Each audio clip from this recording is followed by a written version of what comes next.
The year is 1936. It's the very height of the Great Depression, and Adolf Hitler has been the, the Führer,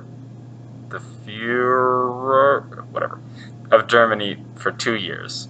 In Cambridge, England, a man named Alan Turing publishes a paper titled Uncomputable Numbers that changes the world forever. More than 80 years later, Turing's concept of a universal computing machine is everywhere.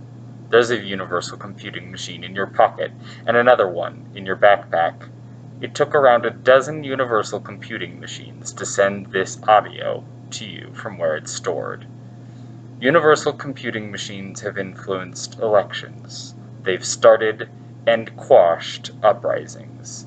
They've enabled social justice warriors and bullies alike.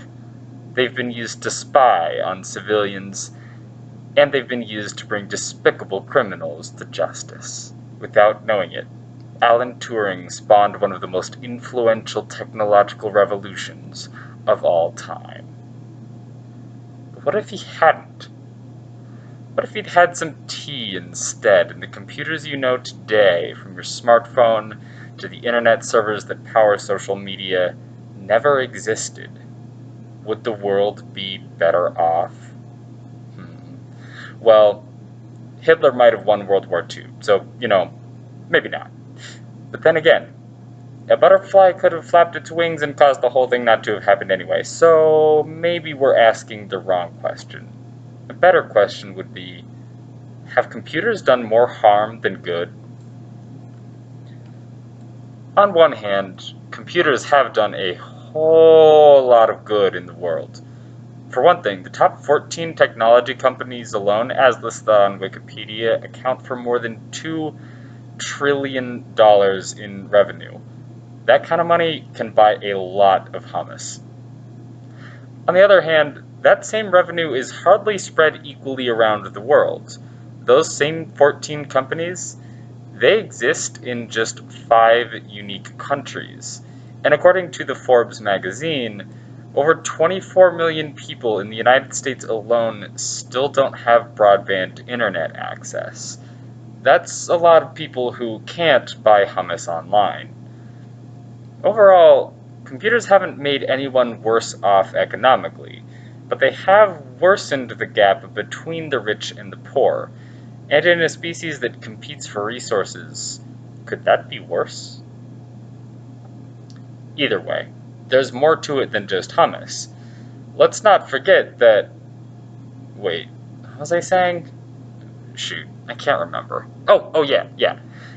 According to recent psychological research, the ready access to information online has altered our ability to remember facts. So for example, when your plane begins to stall, you can't afford the time to Google how to write it.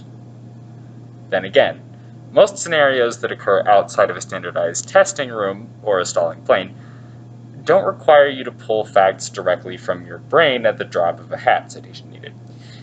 In other words, a person who has a smartphone and knows how to use it might be considerably more capable of navigating the world successfully than a person with a head full of facts and figures. Overall, it's difficult to argue that computers have made us less intelligent, but it's also clear that we frequently don't use them to their fullest potential. I'm looking at you, Twitter. Speaking of Twitter, we're living in a more connected world than ever before. According to David Sayce, Twitter processes over 6,000 new tweets every second. You could sell a lot of hummus that way. But you may be shocked to discover, as I was, that not everyone on the internet is talking about hummus. In fact, at any given moment, some people are using the internet to bully each other. This is so prevalent that the Megan Meyer Foundation estimates around 1 in 3 of today's students have been cyberbullied. Overall, though, it's difficult to know whether these bullies are newly minted by the internet age, or if they would have otherwise just been bullies in person.